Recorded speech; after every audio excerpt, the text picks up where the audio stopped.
বন্ধুরা, তোমরা কেমন আছো? রংধনুর সাথে তোমাদের পথ চলা খুব সুন্দর হচ্ছে, এটা আমি বিশ্বাস করি। সেই সাথে আমি বিশ্বাস করি ঈশ্বরের আশীর্বাদে তোমরা আস্তে আস্তে বৃদ্ধি পাচ্ছ।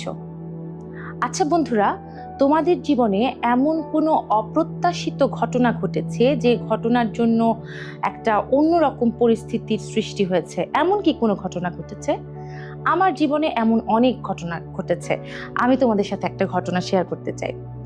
আমি যখন ছোট ছিলাম, যখন আমার পরীক্ষা সামনে আসতো, ঠিক সেই সময় আমার অনেক জ্বর আসতো এবং আমি পরীক্ষাগুলো আর ভালো করে দিতে পারতাম না। আমার জীবনে অপ্রত্যাশিত ঘটনা। তোমরাও হয়তো এমন ঘটনার সম্মুখীন হয়েছ। আসো তাহলে আজকে এমন একটা গল্প শুনি যেখানে দুইজন ব্যক্তি অপ্রত্যাশিত পরিস্থিতিতে কিভাবে নিজেদেরকে বাধ্যতায় রেখেছিল। চলো সেই ঘটনাটা শুনে আসি। যোসেফ এবং যিশুর মা মরিয়মের বিয়ে ঠিক হয়েছিল। তারা একসাথে বাস করবার আগেই মরিয়ম পবিত্র আত্মার মাধ্যমে গর্ভধারণ করে। যোসেফ ছিল একজন সৎ ব্যক্তি। যখন মরিয়মের এই ঘটনা যোসেফ শুনতে পারলেন, তখন তিনি মনে মনে মরিয়মকে ত্যাগ করবার পরিকল্পনা করলেন। ঠিক এমন সময় ঈশ্বরের এক দূত যোসেফের স্বপ্নে দেখা দিয়ে যোসেফকে বললেন, যোসেফ, দাউদের সন্তান, তুমি মরিয়মকে গ্রহণ করতে ভয় করো না, কারণ মরিয়মের গর্ভে যিনি জন্মেছেন তিনি পবিত্র আত্মার শক্তিতে জন্মেছেন এবং মরিয়মের একটি পুত্র সন্তান হবে। তুমি তার নাম যিশু রাখবে, আর এই সন্তান তার লোকদেরকে পাপ থেকে উদ্ধার করবে। এই সব ঘটনা ঘটছিল যেন ভাববাদী মাধ্যমে ঈশ্বরের যে বাক্য ছিল তা যেন পূর্ণতা পায়। একজন কুমারী গর্ভবতী হবে, তার একটি পুত্র সন্তান হবে, তার নাম রাখা হবে ইম্মানুয়েল। আর এই ইম্মানুয়েল নামের অর্থ হলো আমাদের সঙ্গে ঈশ্বর। যোসেফ ঘুম থেকে উঠে স্বর্গদূত তাকে যে আদেশ দিয়েছিলেন তিনি ঠিক সেভাবেই করলেন। তিনি মরিয়মকে স্ত্রী হিসেবে গ্রহণ করলেন এবং একটি পরিবার গঠন করলেন এবং শেষ পর্যন্ত মরিয়ম এবং যিশুর যত্ন নিলেন। বন্ধুরা, মরিয়ম এবং যোসেফের জীবন থেকে আমরা কি শিখতে পারি? মরিয়মের যে পরিস্থিতি ছিল সেটা কিন্তু স্বাভাবিক ছিল না, একটা অপ্রত্যাশিত ঘটনা ছিল। এই যে পবিত্র আত্মার মাধ্যমে গর্ভধারণ করা, এটা মরিয়মের জীবনে একটি অপ্রত্যাশিত ঘটনা ছিল। কিন্তু মরিয়ম সাহসের সাথে এবং ঈশ্বরের পরিকল্পনার উপর বিশ্বাস রেখে এই অপ্রত্যাশিত ঘটনা লড়াই করেছিল। তিনি জানতেন যে ঈশ্বরের পরিকল্পনা সুন্দর এবং সত্য, তাই তিনি এই পরিস্থিতিকে ধৈর্য সহকারে মোকাবেলা করেছিলেন। অপরদিকে যোসেফের মধ্যে আমরা দায়িত্বশীলতার মনোভাব দেখতে পাই, যা আমাদের জীবনেও অনেক প্রয়োজন রয়েছে। যেমন যোসেফ ঈশ্বরের কথার বাধ্য হয়ে মরিয়মকে বিয়ে করেছিলেন এবং মরিয়ম ও যিশুর যত্ন নিয়েছিলেন। এই চরিত্রটা, এই কাজটা যোসেফের দায়িত্বশীলতার মনোভাবের প্রকাশ হয়। বন্ধুরা, আমাদের জীবনেও এমন অনেক পরিস্থিতি আসে, যেমন অপ্রত্যাশিত পরিস্থিতি, যে পরিস্থিতির মধ্যে আমরা কি করব বা আমরা কিভাবে কাজ করব, কিভাবে চিন্তা করব, আমরা ভেবে পাই না, আমরা ভয় পেয়ে যাই। যেমন আমি পরীক্ষার আগেই আমার জ্বর এসে পড়তো এবং সেই জন্য আমি ভালো মতো পরীক্ষা দিতে পারতাম না। আমার মধ্যে একটা ভয় কাজ করতো।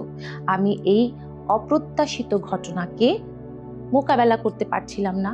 কিন্তু মরিয়ম তার জীবনের এই অপ্রত্যাশিত ঘটনাকে ঈশ্বরের উপর বিশ্বাস রেখে মোকাবেলা করেছিল। আর অপরদিকে যোসেফ তার দায়িত্বশীলতার মনোভাব দেখিয়ে তার পরিবারের যত্ন নিয়েছে। যেমন আমরাও কিন্তু আমাদের পরিবারের মানুষজনের যত্ন নিতে পারি। অনেক সময় আমাদের বাবা মাদের অসুস্থতা আসতে পারে। আবার অনেক সময় এমন পরিস্থিতিও থাকে যখন হয়তোবা আমাদের কোনো বড় ভাই বোন বিপথের দিকে চলে যাচ্ছে বা বাবা মার অবাধ্য হচ্ছে, সেই সময় আমরা ধৈর্য সহকারে ঈশ্বরের কাছে প্রার্থনা করতে পারি এবং সেই ভাই বোনের জন্য আমাদের ভালোবাসার হৃদয় দেখাতে পারি। তাদের সাথে খারাপ ব্যবহার না করে তাদেরকে যত্ন নিয়ে আমাদের ভালোবাসার ব্যবহার তাদেরকে দেখাতে পারি। বন্ধুরা, আজকের এই গল্প থেকে আমরা যে শিক্ষাটা নিয়েছি, যে কোনো পরিস্থিতিতে আমরা ভয় করব না, ঈশ্বরের পরিকল্পনার উপর নির্ভর করব, ঈশ্বরের বাধ্য হব এবং আমরা পরিবারের যত্ন নিব। তাহলে আজকে এই পর্যন্তই। তোমরা সবাই ভালো থেকো এবং তোমাদের পরিবারের যত্ন নিও। বন্ধুরা, চলে আসলাম তোমাদের মাঝে একটি ড্রয়িং নিয়ে। আজকে আমরা যিশুর জন্মের সময় তার বাবা মার ভূমিকা সম্পর্কে শুনেছি, তাই না? চলো আমরা এবার যিশুর জন্মের একটি ছবি এঁকে নিই।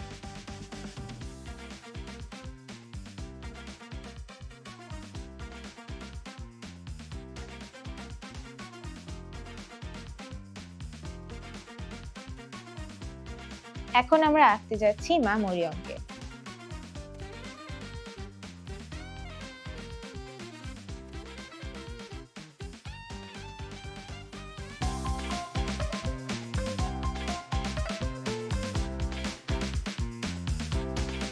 এখন আমরা বাবা জোসেফের ছবিটি আঁকবো।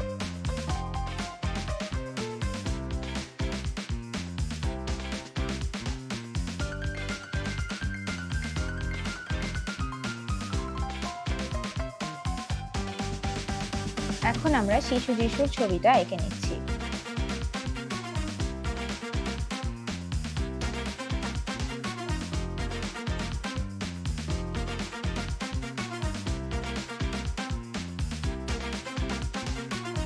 আমি এখন পিছনে একটু মাঠ এঁকে নিচ্ছি যেন আমাদের ছবিটা দেখতে আরো সুন্দর লাগে।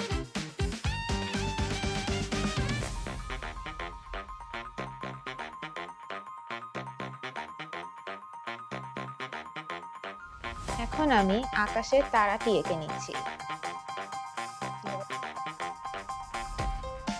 এই তারাটি দেখে কিন্তু পণ্ডিতেরা যিশুকে দেখতে এসেছিল। এটাই সেই তারা।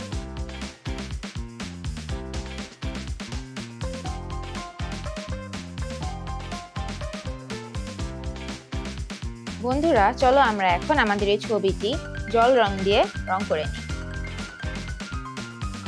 প্রথমে আমি গোয়াল ঘরটিতে রং করে নিই।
তাহলে বন্ধুরা, এই দেখো আমি এঁকে ফেললাম যিশুর জন্মের এই ছবিটি। তোমরাও কিন্তু এভাবে আঁকার চেষ্টা করতে পারো।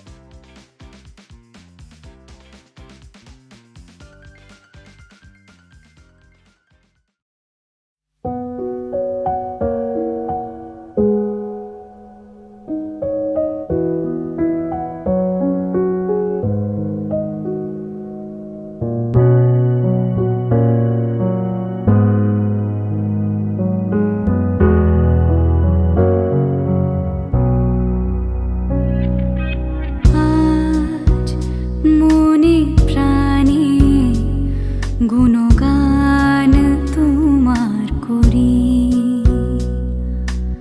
আজ সবটা ছেড়ে তোমারই হাত ধরি, সংসারকে পরোয়া না করে, সংসারকে পরোয়া না করে শুধু তোমার প্রশংসা করি, আরাধনা করি, তোমার বন্দনা শুধু করি, আরাধনা করি, তোমার বন্দনা শুধু করি, তোমার বন্দনা শুধু করি।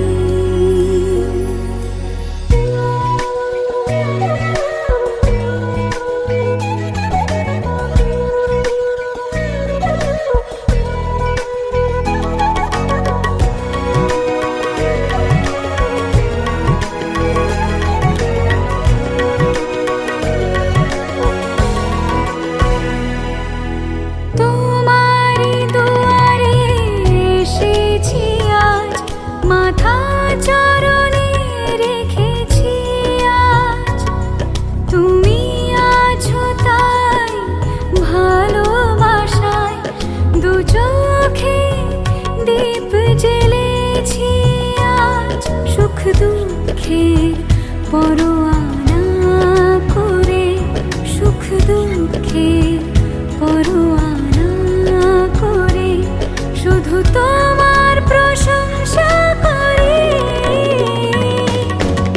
আরাধনা করি, তোমার বন্দনা শুধু করি,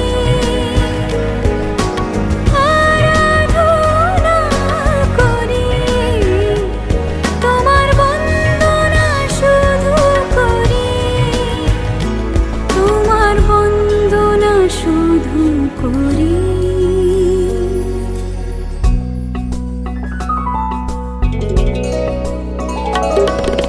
গরে গা রে সা রে গা রে সা মা গা মা গা রে সা রে পা নি সা রে গা পা সা নি দা পা মা গা মা পা সা নি দা পা নি দা পা মা গা গা রে সা সা মা মা মা রে রে পা পা পা গা গা গা রে সা পা মা গা রে সা নি দা রে সা দা রে সা দা রে সা।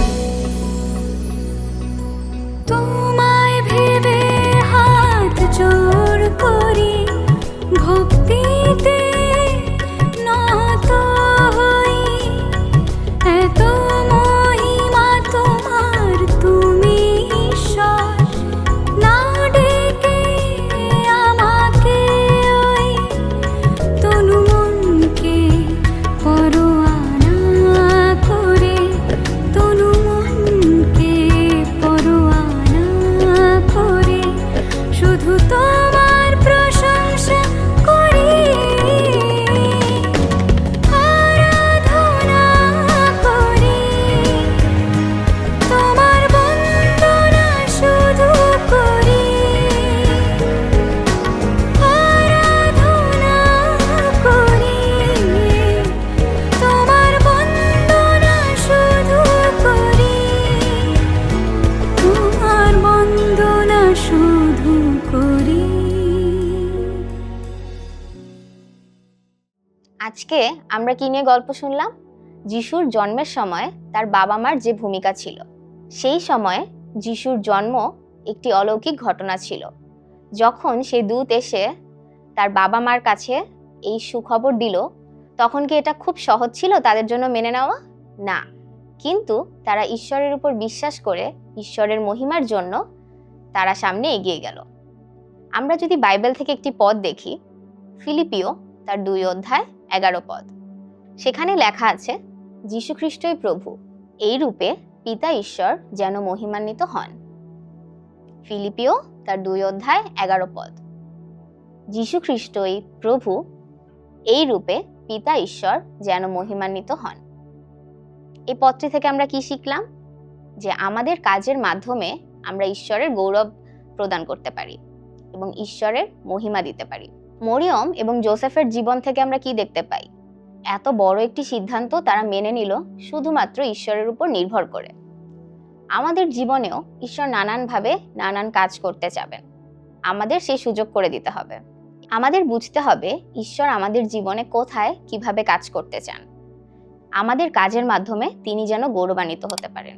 ধরো তুমি পরীক্ষায় বসলে, সাথে তোমার বন্ধু আছে তোমার সাথে। এখন তোমার বন্ধুর কলমের কালি শেষ, তুমি কি করবে? তাকে কি তুমি একটি কলম দিবে নাকি দিবে না? যদি তুমি তাকে এই সময় উপকার করো এবং তোমার একটি কলম তাকে দাও, তার মাধ্যমে তুমি তাকে সাহায্য করছো এবং তোমার এই কাজের মাধ্যমে ঈশ্বরের যে মহিমা তা প্রকাশ পাবে। এভাবেই আমরা প্রতিদিন নানান কাজের মাধ্যমে ঈশ্বরকে গৌরব প্রদান করতে পারি। তাহলে বন্ধুরা, তোমরা অবশ্যই ঈশ্বর যে কাজের মাধ্যমে গৌরবান্বিত হন সেই কাজ করার চেষ্টা করবে। ভালো থেকো বন্ধুরা।